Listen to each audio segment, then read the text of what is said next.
everyone, it's Suzi here, and today we're playing Watcher of Realms. For today's video, we have dev insights to go over, and there is a lot. There were dev insights posted on March 18th, which are quite numerous compared to before when they started shortening them, just being better about their answers. And there are dev insights from, as I keep scrolling, kidding not kidding, holy freaking crap, March 13th that I didn't even read yet. So we're gonna start at the top, and like the good old times, I'm gonna be selective about which ones I read and try to give you guys the best news and information, but skip some of the fluff or things that don't really have an impact.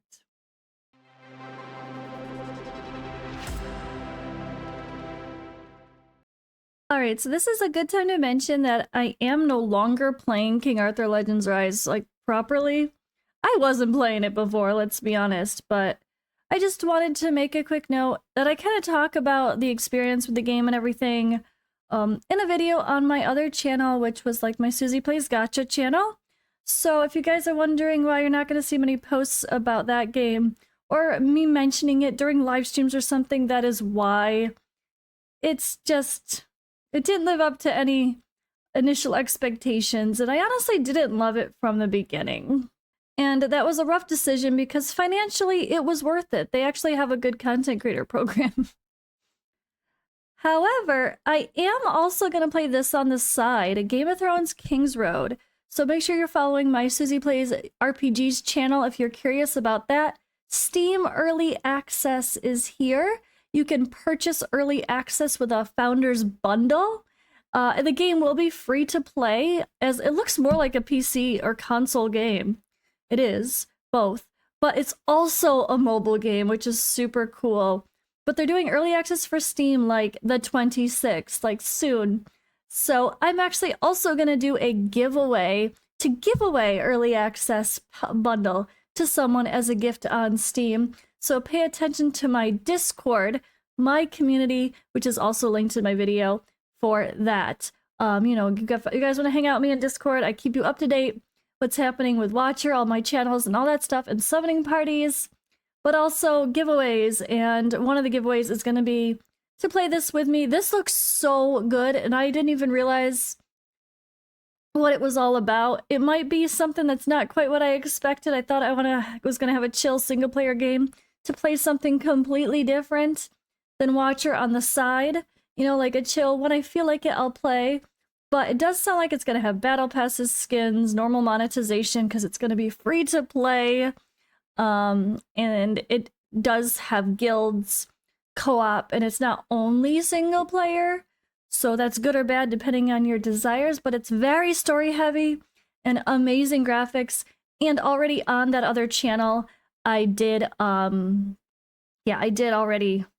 have a video that shows 1 hour of gameplay, and I was in love with the character creation.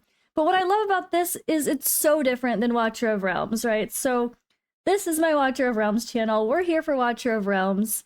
And at the end of the day, like, if you're grinding a bunch of stuff on the side, you have a bunch of multi-battles going, or you've done your dailies and you're done for the day, what else do you want to play if you're a gamer? I want to play something completely different. I don't want to keep playing all their competitor gacha games always. I want to play something completely different. So that's why I want to try to start focusing that other channel some and grow it. It's a baby channel. I need 500 subs for YouTube's sake and for the little tiny program that I'll be a part, the low levels of the program I'll be a part of, hopefully. So I appreciate anyone checking out my other channels and hanging out with me all over the place. Okay, now. Alright, so this is a good one. Please make sure reruns of old limited heroes are more consistent. I propose the following. Stick to a month-over-month pattern of new limited banner, rerun banner, new limited banner, rerun limited banner, etc. Moreover, when the rerun limited banner come, make it a banner selector so you can choose which one of the 3 former limiteds to be on the banner for you. For example, we just had a new limited banner with Dao Chen That means in March we could have a rerun. For example, of Gwendolyn, Dahlia, Kagiri, and each player could choose the hero out of the 3. That might be a little too generous. I honestly think it would be better if they did a every other rerun where it's just set. So that way, if we kind of need breaks from these, if there's a limited hero every single month, it would be exhausting and expensive for our resources, and we'd never be able to pull on the 15 times banners and 1+1s and all the other fun stuff, because that's a lot to do the limiteds. I don't know. I don't think limited should be every month. But if it is going to be every month and they would go on an every other schedule, I think they should just set it to where it's like, okay, this month is Sun Wukong. And then people that are like, well, I already have an A5 Sun Wukong. Cool, I'll just save for the next banner and not pull. You know, like that kind of a thing would allow you. You kind of want excuses to save sometimes and be able to experience the rest of the normal banners. Otherwise, like, what's the point of all the other banners if everyone's just going to save for only limited ones? No one's going to pull on the other things. The answer is why I wanted to share this one.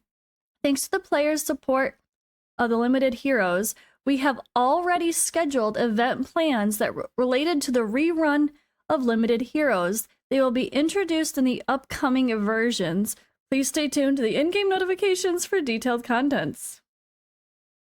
Related to the rerun of limited heroes. I'm so curious of what they actually mean. Right? I'm so big on the screen, it's freaking me out.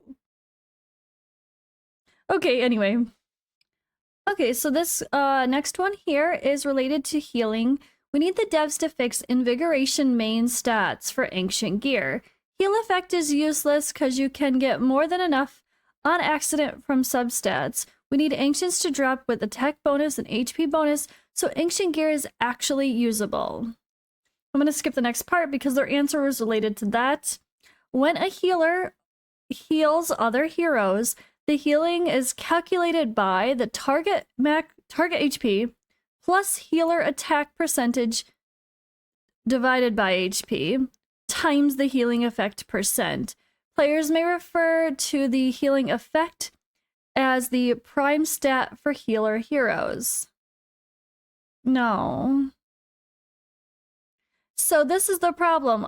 100%. You only need 100%, right? Times the, or can you heal 200%? And is it worth it? I think the problem was there was always diminishing returns for that. So if you only need to get to like 100 healing effect, that's very easy to do with substats, and that's what this person is talking about. So, Moonton, if that's what you didn't realize what they meant, it means we only aim for 100 healing effect, and you can get that pretty easily. But should we be aiming for 200, 300%? Let us know a little more clearly if maybe we're missing something there. Then again, maybe some of people's advice have changed on that over the years. I don't know, but sure sounds like that's still the same advice. Okay, I'm not gonna read the long suggestion. I'm actually just gonna go straight to the answer for this one. So this is actually the opposite of what they've said in the past. When it comes to the Pantheon, the faction bonuses, they've kind of said they're not gonna change it. Like, it's just, that is what it's gonna be. But this says there will be new features and play modes for Hyperion's future version. We are preparing at the moment. More stages are being made for faction trials, and the first batch of new stages will be introduced very soon. So we have seen those, right? But what do they mean, new features and play modes? That sounds different than just adding some faction trials. So I'm certainly curious about that one. All right, please show the attributes of exclusive gear in the dungeon shop, as it's very expensive.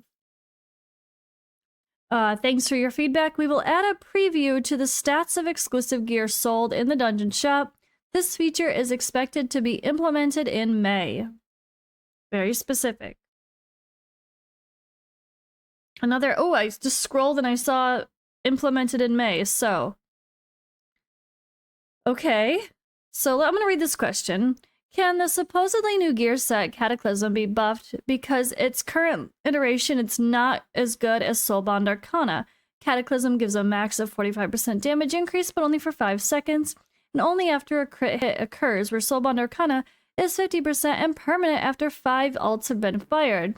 When it resets until another crit hit, then you have to wait for the max, 5 stacks to gain a full 45%. It's a real step down from Soulbound, and I'd go as far as to say it affects Ageless Wrath as well. At least you get a permanent 30% crit damage increase. A brand new next tier level gear set should be better than the tier down level. Thanks for your feedback. We will continue monitoring the performance of tier 3 gears during actual gameplay. We will also apply practical adjustments to tier 3 gear in the future. This is expected to be implemented in May. So Cataclysm buff in May? I hope so, because it is really weird that that's not technically the best damage dealer set. It should be, right? All right, apparently we're getting a big update in May. We desperately need the option to move the gear plans up and down. The first time I made a plan, it was very organized and easy to locate. I want to be able to update the plan so when it jumps, it ruins the order. We need a button or arrows or something that allows us to press a plan and drag it up or down. They said, we have already scheduled the plan to make a sorting feature for gear plans, and we will refer to the player's suggestion. The sorting feature for gear plans is expected to be improved in May's version. It's gonna be May. What's happening? That's when the Godforge beta is gonna be. So we just realized we should be using the It's gonna be May Justin Timberlake GIF. Why did it take us that long to realize that? When is beta? It's gonna be May. Okay. Anyway, I digress. All right, so in this comment, they talk about arrogance, Falsia. Okay, so Falsia, this is all about her. I've done some tests on her DPS compared to arrogance earlier this morning, and what I saw was when under the respective faction's full power, arrogance deals more damage than Falsia by a significant margin, but then I tested outside the factions and only got Dao Chan's inspiration. Arrogance and Falsia have nearly the same damage. Falsia's kit barely resembles the North Throne, other than her passive skill Demon Slayer's Might. She needs attack speed a lot, and what's the faction that provides it? Nightmare Council. Why not add her there, especially with Abyss 1 coming? The demand of having both normal and magic damage is rising, so why not put her on Nightmare paired with Torador or Rygar? And her next rerun could sell more, because nobody was going to care about Falsia limited event. Also, change Falsia's exclusive Lucian Flame to increase attack instead of crit damage. Last, an indicator on how many hits she has to trigger Demon Slaying stance and its duration at the ultimate bar below, like how you see the potent surge on Valderon. Same for Lucius too. So this character, Falsia, she is a limited hero that has been rerun once, and she's like our only flip-flopper between magic and physical damage. However, I think the real buff for her that would make her insane would be to obviously allow the change of now she's doing magic, now she's doing physical, to be like on command, like her ultimate, like Dao-chan or Ingrid. So that would be something really cool. They do say something pretty interesting as the reply. We appreciate the suggestion very much. We've been listening to and watching the players' experience and community feedback toward this hero and the exclusive artifact. We are already making improvements, and they will be implemented roughly around April, and we hope players will enjoy the adjustments. Falsia buff incoming in April. Look at this, is a great dev insights. To be fair, they are doing way better at directly answering questions. Sometimes for some reason, they need to shorten this again, because they're like, they mentioned the Hyperion question twice, 3 times. Same thing with like, we'll rerun heroes, we'll rerun heroes, we'll rerun heroes. Like, don't You already answered that once. Like, you don't have to say the same thing and pick a different question as the example, I think. They need to shorten this again. They got crazy again. It was nice to have like 10 questions that are very well answered instead of 30 questions where you duplicate it 4 times. I think that would be a huge help, and that's my feedback. But they are doing a much better job at answering questions. See, same thing, duplicated the same answer again about exclusive gear sold in the dungeon shop, April, May, blah, blah, blah. So, involving unidentified gear, people complain that some of it's not good enough, you know. And they say, we wish to keep a certain amount of randomness, allowing a higher upper limit and a not so low threshold. Thus, no significant changes will be made to its stats for unidentified gear. All right, this one here is talking about UI improvements and quality of life, like being able to complete all tasks with one button in the trading hall, or being able to send out expeditions easily, one button, setting up shop list for Borit, and purchasing the items from that list, where you just auto purchase. Man, people are lazy. You can't click through a shop. I mean, come on. Anyway, collecting daily rewards. Yeah, some stuff should be select like claim all, which there's a lot of the claim all buttons. But yeah, some things definitely could improve to where when you click something, it always claims all of everything below it and have to click every single one.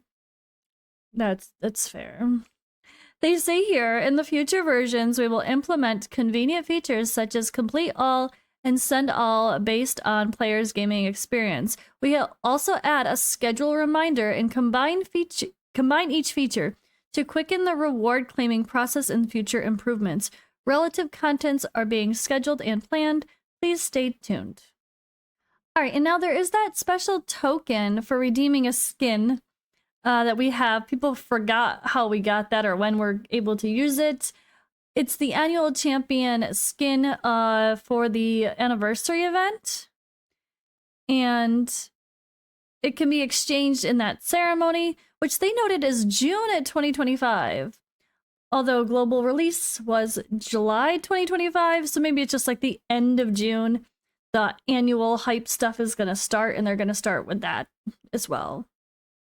All right, this is smart, because to be fair, once you've done a 1+1 and you can't get another one, the banner should just disappear. You shouldn't even be able to accidentally pull on it again and waste your summons. So remove or at least make it the second choice for 1+1 tab when you already got it. It's so annoying to push that button on it 10 times just because it's the default one. They said, we have noticed this problem and we will arrange improvements to the surprise summon. All right, that is all for March 13th. I'm going to go on to the ones from the 18th.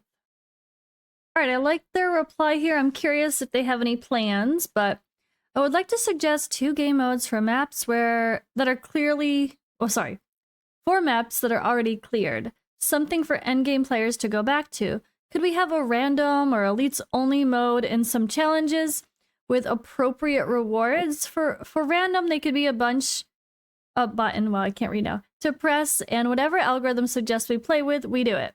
No switching heroes. If we win, we get an awesome reward. Elite only is self-explanatory. Oh, they mean epics only? Do we call them elites in this game? I don't think so. Or rares only? In Eternal Evolution, elites are rares. Blue, I don't know. Those 2 challenge modes can add a fun to old maps that will forever sit once we clear them. So they said, thanks for the players' feedback. To address this issue, we will update more content for players to enjoy. I don't know what that reply means. All right, obviously people complaining about arena is a normal thing. How people use Dao Chan on auto can be weird. Sometimes she doesn't switch her alt, or she does, or whatever. It's a little bit messy. But they have an interesting note here. So they say, we're currently fixing the bug in the auto battle. In the upcoming versions, we'll implement a series of adjustments to solve the situation where Ingrid dominates arena. Yeah, that is very fitting for my last video. Or, well, 2 videos ago. Alright, there is a very long-winded, funny comment about testing our own defenses in Guild versus Guild with Demon Soldiers. Why not, right? They actually say the formation testing feature is already being prepared. It is expected to be released in the first half of 2025. And then the next one, can we get some love for Titus? The guy costs 31 to deploy.